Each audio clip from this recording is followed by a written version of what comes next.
Hello everyone and welcome to our mini lesson. Today's mini lesson is on the bombing of mainland Europe by British and American pilots.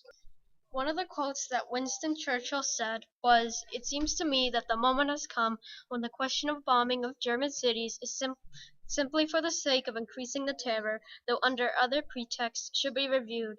The destruction of Dresden remains a serious query against the conduct of Allied bombing." The bombing started when the German Air Force accidentally dropped some bombs over London, this day against Hitler's orders, on August 24, 1940.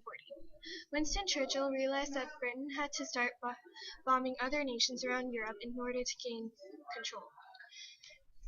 They then started bombing cities because their aircrafts were very inaccurate. Sir Arthur Bomber Hastings was Great Britain's head of Bomber Command.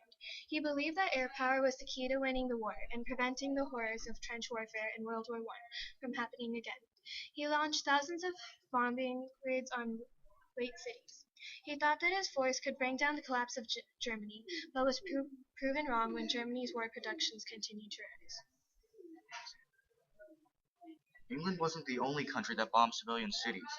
The United States came in committed to precision bombing in the daylight, make them easy targets for the Luftwaffe, for the German Air Force pilots. Heavy losses convinced the Americans that long-range escort fighters to protect their bombs. These fighters lured the Luftwaffe into dogfights, and by the spring of 1944, they were gaining air superiority. Winston Churchill was ultimately the cause of the raid on the city of Dresden, but after it happened, he reissued his memorandum degrading these bombing raids.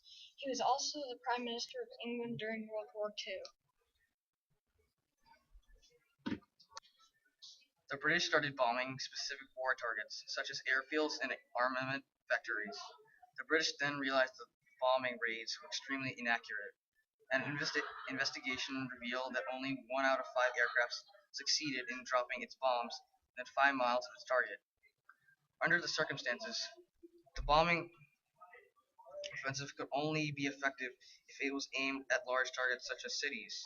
Ironically, it was against international law to bomb civilians such and make deliberate attacks on the civilian population.